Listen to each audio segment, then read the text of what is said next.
नमस्कार, आप सभी का स्वागत है। आज हम बात करने जा रहे हैं भारतीय कानून से रिलेटेड कुछ बातों के बारे में, यानी कि आईपीसी और सीआरपीसी में क्या अंतर होता है। तो अभी तक आपने इस चैनल को सब्सक्राइब नहीं किए हैं तो अभी कर लें, और हाँ, घंटे के बटन को अवश्य दबाएं ताकि अगले वीडियो की जानकारी आप तक आसानी से पहुंच सके। क्या आप आईपीसी और सीआरपीसी के बारे में जानते हैं? किन प्रक्रियाओं के तहत अपराधी को गिरफ्तार किया जाता है? किस अपराध के लिए क्या सजा होती है? अपराधी को जेल में कितने समय के लिए रखा जाता है? जज के सामने कब पेश किया जाता है, इत्यादि।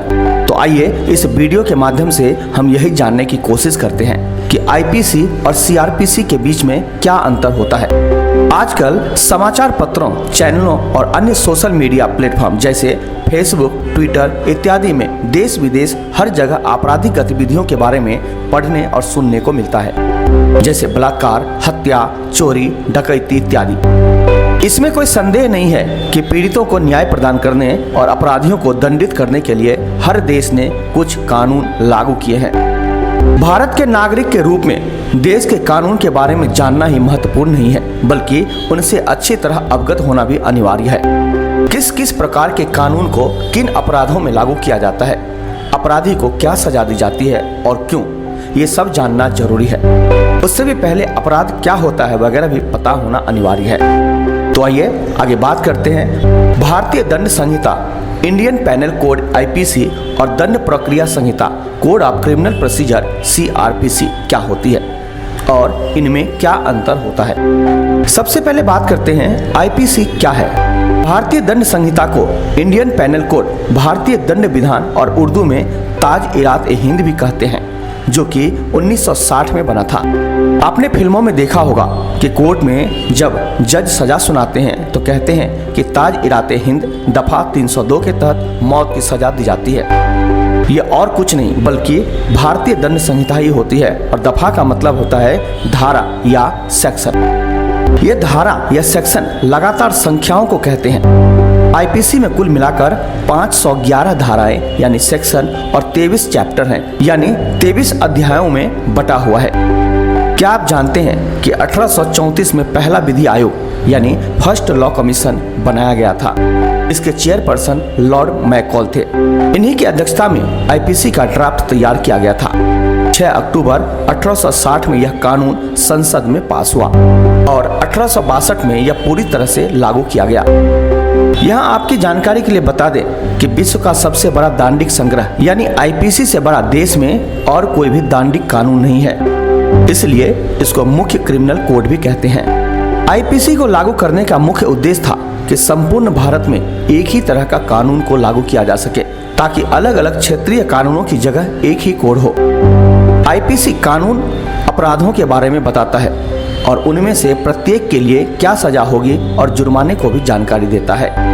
अब बात करते हैं सीआरपीसी क्या है। सीआरपीसी को कोड ऑफ क्रिमिनल प्रोसीजर और हिंदी में दंड प्रक्रिया संहिता कहते हैं। यह कानून सन 1973 में पारित हुआ और 1 अप्रैल 1974 से लागू हुआ था।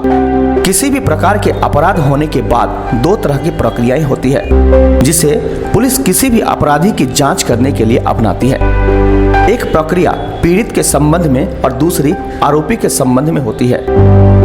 इन्हीं प्रक्रियाओं के बारे में सीआरपीसी में बताया गया है। दंड प्रक्रिया संहिता को मशीनरी के रूप में भी वर्णित किया जा सकता है, जो मुख्य आपराधिक कानून आईपीसी के लिए एक तंत्र प्रदान करता है। अब बात करते हैं प्रक्रियाओं के विवरण यानी इनके प्रकार के बारे में। अपराध की जांच, इन्वेस्टिगेशन ऑफ क्राइम, संदिग्धों के प्रति बर्ताव, ट्रीटमेंट ऑफ द सस्पेक्ट्स, साक्ष्य संग्रह प्रक्रिया, एविडेंस कलेक्शन प्रोसेस, यह निर्धारित करना कि अपराधी दोषी है या नहीं।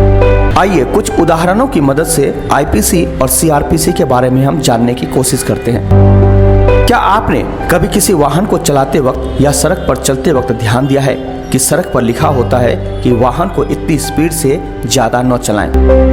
नेशनल हाईवे पर भी वाहन को चलाने की स्पीड के बारे में सड़क पर लिखा होता है, जैसे 90 किलोमीटर प्रति घंटे या 100 किलोमीटर प्रति घंटे, कुछ भी हो सकता है।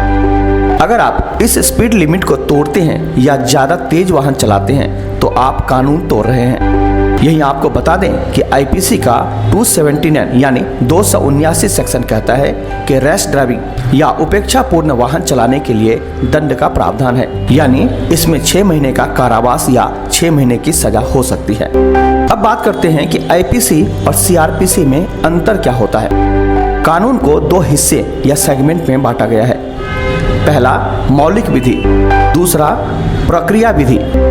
मौलिक विधि और प्रक्रिया विधि को फिर से बांटा गया है। सिविल कानून और दांडिक कानून। उर्दू में सिविल कानून को दीवानी विधि और दांडिक कानून को फौजदारी विधि कहा जाता है। आईपीसी मौलिक विधि है और सीआरपीसी प्रक्रिया विधि है। आईपीसी अपराध को परिभाषित करती है और दंड का प्रावधान बताती है, यानी यह विभिन्न अपराधों और उनकी सजा को सूचीबद्ध करता है। वहीं सीआरपीसी आपराधिक मामले के लिए किए गए प्रक्रियाओं के बारे में बताती है। इसका उद्देश्य आपराधिक प्रक्रिया से संबंधित कानून को मजबूत करना है। क्या आप जानते हैं कि अपराध क्या होता है?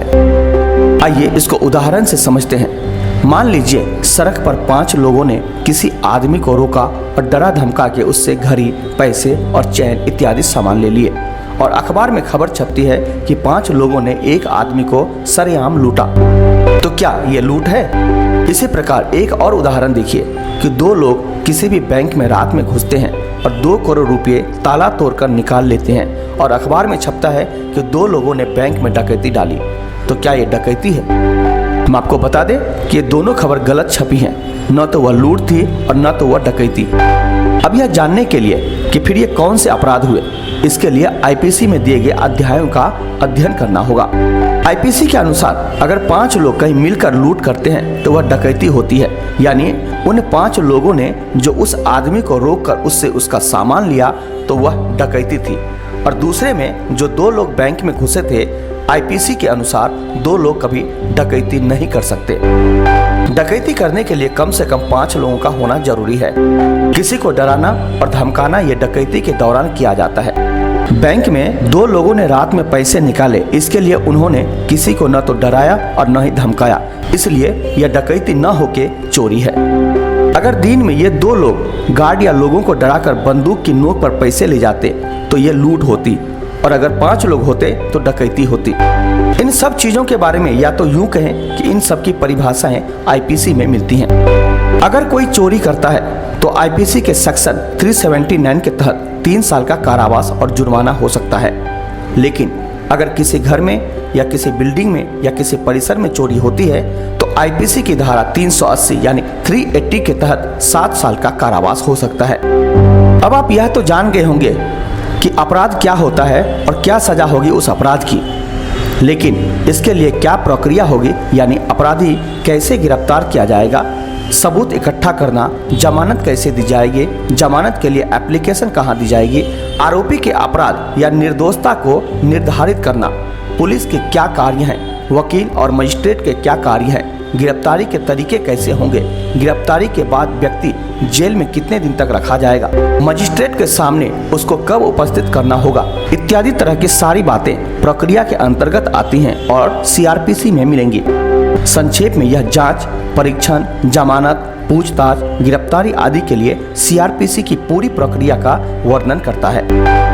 भारतीय दंड संहिता या आईपीसी देश में लागू सभी आपराधिक गतिविधियों को कवर करने और उनके लिए सजा, गिरफ्तारी से जुड़े कानूनों का प्रावधान अर्थात मूल आपराधिक कानून को संदर्भित करती है। आईपीसी को लागू करने का मुख्य उद्देश्य था कि पूरे भारत में एक तरह का पीनल कोड लागू किया जा सके ताकि अलग अलग क्षेत्रीय कानूनों की जगह एक ही कोड हो सके। यह विभिन्न अपराधों और उनकी सजा को सूचीबद्ध करता है। तो वहीं दंड प्रक्रिया संहिता सीआरपीसी भारत में दंड प्रक्रिया संहिता सीआरपीसी आपराधिक कानून प्रक्रिया को विनियमित लागू करने के लिए एक प्रक्रिया है जिसे आपराधिक मामले के दौरान पालन किया जाना चाहिए।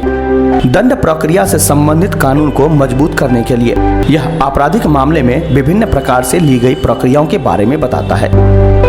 तो हमें उम्मीद है कि अब आपको पता हो गया होगा कि आईपीसी आपराधिक अपराध को दंड के साथ परिभाषित करता है और सीआरपीसी सिविल प्रक्रिया संहिता भारतीय साक्ष्य अधिनियम आदि प्रक्रिया विधि हैं। इसमें कोई संदेह नहीं है कि आपराधिक कानून प्रक्रिया प्राथमिक आपराधिक कानून के लिए एक मानार्थ कानून है।